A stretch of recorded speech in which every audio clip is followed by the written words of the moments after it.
Hello, thanks for joining us today.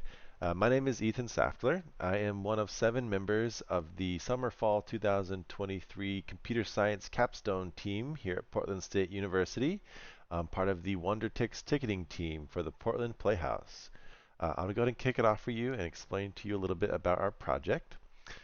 So, WonderTix is a ticketing sales and event and donor management website that we've been developing for the Portland Playhouse. It was started several quarters ago by a previous Capstone team here, and we picked up where they left off and we've continued developing.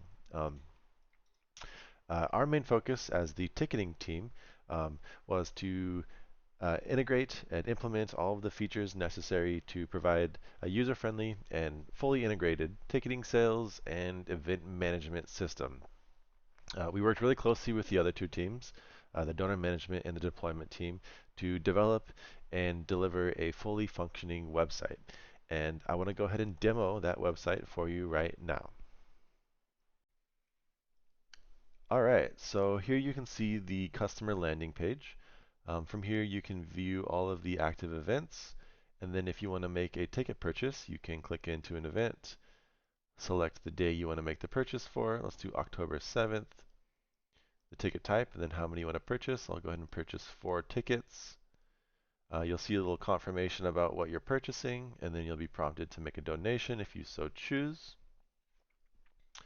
Next thing you'll do is just fill out your basic information and then proceed to the payment processing. Here you can see we're using Stripe for all of our payment processing.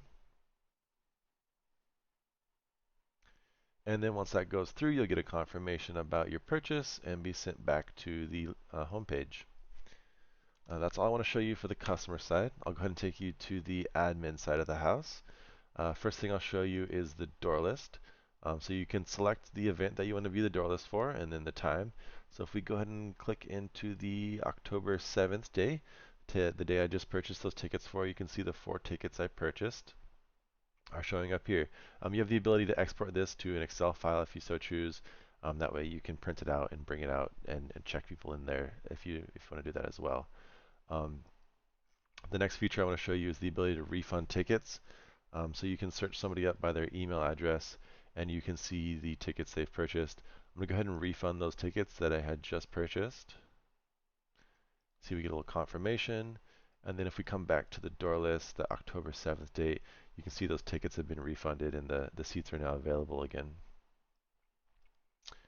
The next thing I want to show you is the events management tab. So here you can see all of the events. We have active, inactive, and all events. The difference being if an event is active, that will show up on the customer side of the house.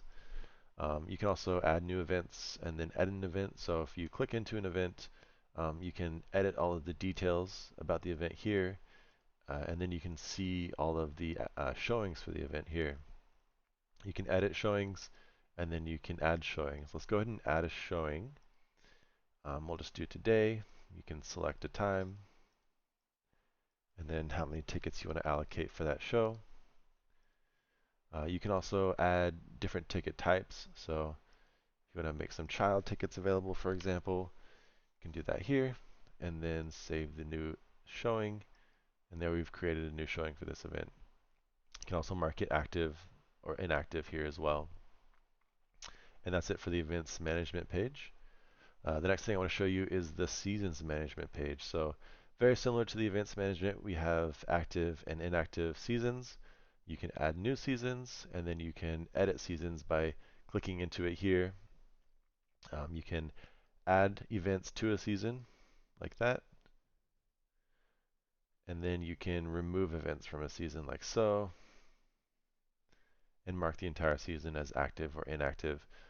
Doing that will mark all of the events in that season as either active or inactive as well. That's it for the seasons management page. The last thing I want to show you is the admin purchase page. So here you can make ticket purchases very similar to the customer side. However, here you have some additional features. So the ability to set a custom price. So if you want to give somebody a discount, you have the ability to do that here. And then you can even comp the ticket and give it to them free if you so choose. You can see this is kind of set up for bulk processing. So if you want to purchase a bunch of tickets at the same time, you have the ability to do so here. And then you can see a very similar checkout page. This will take you to the Stripe payment processing side, very similar to the customer side. And that is it for the ticketing team demo. Thanks for watching. I'm going to go ahead and pass it off to Hali to go over some more details. Thanks. The ticketing team works within the realm of the user interface and the user experience of WonderTix. And with this in mind, our primary objectives was to establish a robust and user-friendly ticketing system that caters to both administrators and patrons alike.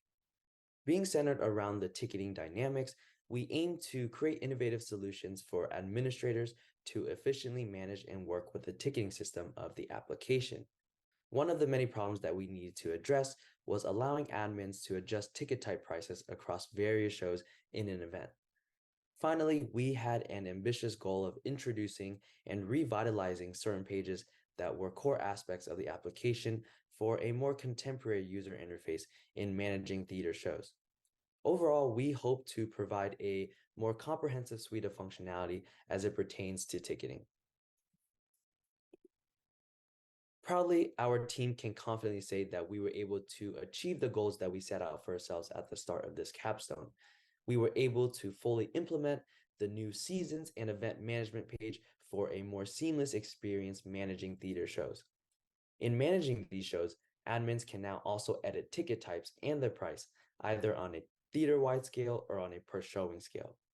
Lastly, with our work integrating the ticketing system with our payment system, administrators can now purchase tickets for customers as well as give ticket refunds if needed. Now, to dive a little bit more into our achievements in detail, I'm going to start with the season and event management page. We were able to elevate the admin show management experience by first revitalizing the theater event page. Our changes introduced a more intuitive interface for creating and editing theater events. Most importantly, this includes the ability to edit individual showing information per event, such as prices for different ticket types. Secondly, we introduced a new season creation and management page. This newly crafted page provides admins the ability to group different performances and events into a season, which allows Portland Playhouse to deliver a more curated experience for patrons if needed. With this seasons page comes the feature to activate and deactivate a season and even edit season ticket type prices. With the revitalization of the event page and the creation of the season page, we're confident that these features will be greatly used by Portland Playhouse and their business. Now I'm going to let Tu talk a little bit more about our other achievements. Along with seasons and event management, I will be going over a couple more achievements accomplished by our ticketing team. These achievements are editable ticket types, admin ticket purchases, and ticket refunds. First, I would like to talk about editable ticket types and how our ticketing system gives administrators the power to truly customize events. We're talking about individual event customizations, allowing admins to make tailored adjustments for flexibility and personalized touch. A couple of features we have implemented for this are dynamic ticket pricing. This allows admins to make real-time changes to ticket prices, aligning perfectly with market demands and strategic considerations. The second feature is flexible ticket quantity management. For this, admins can effortlessly tweak ticket quantities for each type, ensuring optimal event planning and responsiveness to your attendees' needs. As you can see below, an admin can select any of the ticket types and adjust the price and quantity accordingly. Once saved, these changes will only affect that one event. Now let's enhance those administrative capabilities with admin ticket purchasing. We have allowed the admin to make proxy purchases. This is where the admins can handle transactions on behalf of customers, making the purchasing process smooth and personal. With flexible pricing authority, admins can adjust prices, whether it's lowering them or copying tickets, all for fostering positive customer relations. We've also incorporated streamlined bulk purchases, where admins can easily include multiple tickets in a single transaction, making group bookings a breeze for improved customer convenience. And as you can see to the right, admins can select number of events and assign any price or choose to comp the tickets for their customers. Now, let's talk about managing ticket refunds with some advanced administrative capabilities. Refund authorization empowers admins to efficiently process ticket refunds, ensuring a seamless and customer-centric resolution to any unforeseen circumstances. Admins can quickly locate and access orders using customer email addresses, streamlining communication and resolution. And to top that off, there are automatic refund confirmation notifications where customers get reassurance through instant confirmations upon successful refund transactions. And as you can see to the right, as soon as a refund has been processed, the tickets no longer show up on the door list for that event. And with that, I would like to hand it off to my teammate Alex Fevery. Now going to talk about some additional achievements we made that were not directly within our team's assigned role, but which we accomplished along the way. First and most importantly, the site usability. The state of the site is far more usable than we expected it to be by this time. It can generally be used by customers in the real industry, at least to a limited extent, but it does work. For example, the door list works. You can select events, times, and dates, and people who bought tickets will appear in there. The order process was fixed, and that's all functional now. Purchasing tickets, updating tickets remaining, and lastly, the mobile site, which the customers will likely want to be able to use to buy tickets on their phone, is now usable. In addition to that, we did a major redesign of the user interface, specifically the administrative panels, eliminating redundant menus, simplifying, and modernizing the layout. Future features, these are ideas we had for how WonderTix could be improved in the future. First, a major one, user accounts. There's no way currently for customers to log in and manage their purchases. Along with that, some automation, like being able to cancel your own order or exchange your own ticket for another type. Then there's the season ticket packages. We didn't get to do much with that. And solving some existing problems like the ticket type issue where editing ticket types doesn't affect already purchased tickets. Now I'm going to hand it off to my teammate Ben. Now that we've discussed what we've implemented throughout the term, let's talk about the architecture we employed. Our application is structured within a Docker environment, enabling us to containerize the system. This approach ensures a seamless and consistent experience across various development environments. At its core, the application comprises three primary containers: the database, the server, and the client. The relational database is powered by PostgreSQL, serving as the cornerstone of the application. It houses and manages the essential data required to fulfill user requests. The server functions as the backend of our application, facilitating client access to the relational database. Developed using TypeScript in a Node.js runtime environment, our server leverages the Express.js framework to construct a REST API, providing a seamless interface for client interactions. To further streamline database management, we fully integrated the Prisma object relational model, allowing intuitive, consistent access to data in an object-oriented manner. The client container was created using the React.js framework and styled using Tailwind CSS library. To enhance usability, we integrated components from the Material UI library throughout the application. Our team focused on two key segments of the client: the ticket manager, designed to encompass all aspects of event management for Portland Playhouse employees, and the ticket purchasing interface, created to provide customers with an easy experience when purchasing event tickets. Real-time data is populated throughout the client via HTTP request to the REST API running on the server. In addition to the containerized components previously outlined, we integrated third-party services like Stripe and Auth0 to round out the application's functionality. Stripe Checkout allows for secure payment processing without the need for storage or management of sensitive customer information, while Auth0 provides authentication for users as well as grants access to protected functionality for Portland Playhouse admin members. That has been a high-level overview of the architecture utilized within the ticketing segment of WonderTix.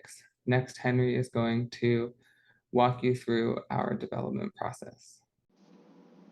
So one major and very necessary component of how we're able to accomplish so many new features was really in our development process, which was really just a miniaturized version of an agile workflow where we operated in 2-week sprints with 1 2-hour in-person work session at the start of the week and then a 15-minute stand-up toward the later half of the week. Now, there was a general pattern to how we approach building a feature, and that's mostly outlined through this diagram.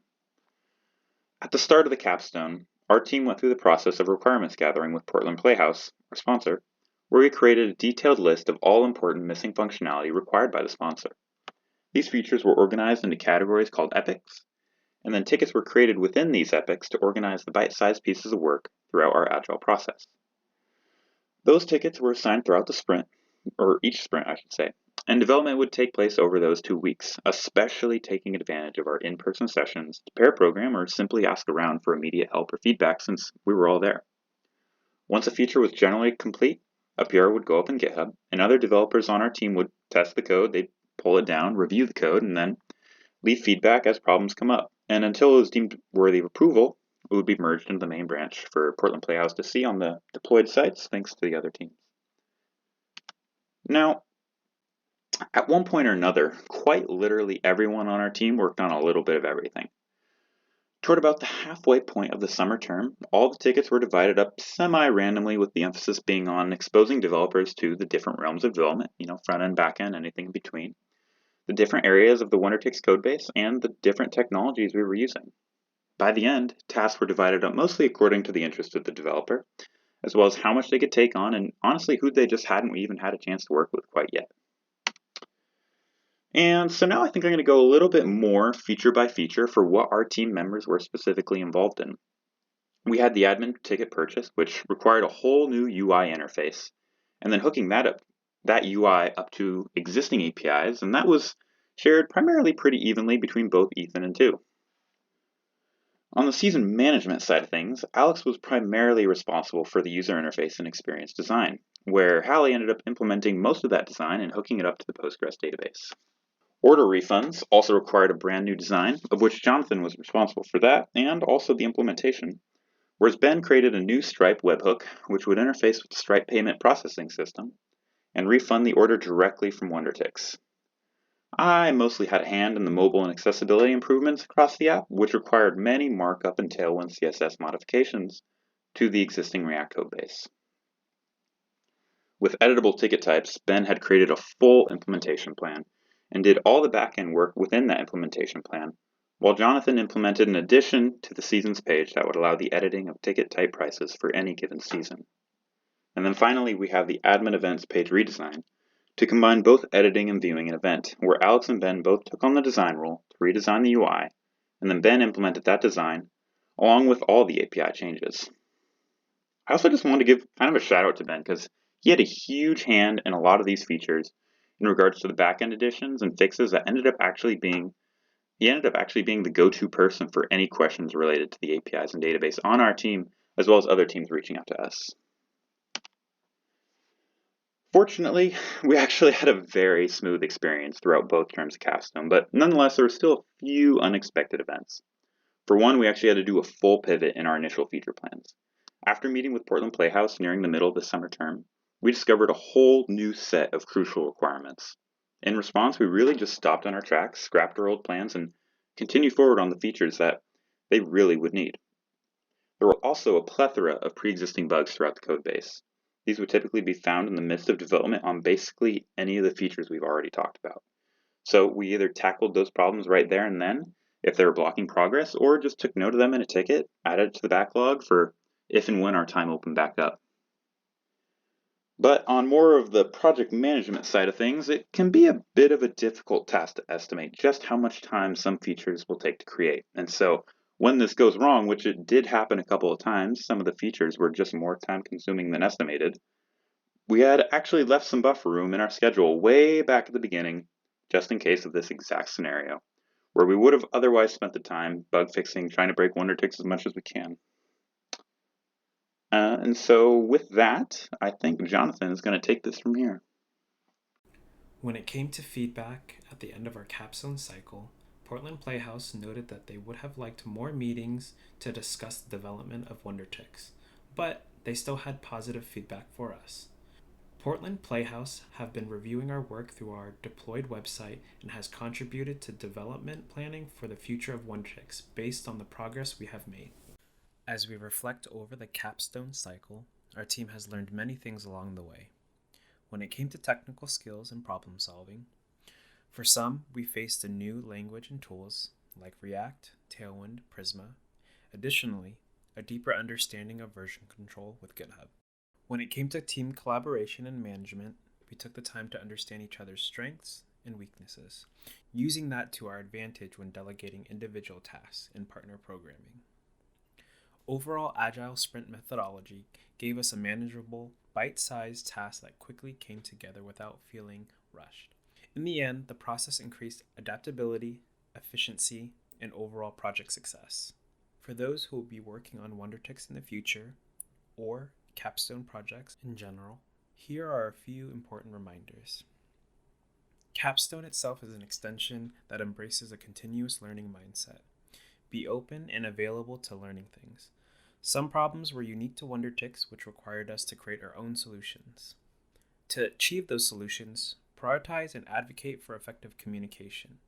Frequent communication allows for transparency and allows for easy collaboration. In-person meetings allowed communication to happen and became a crucial part of our success.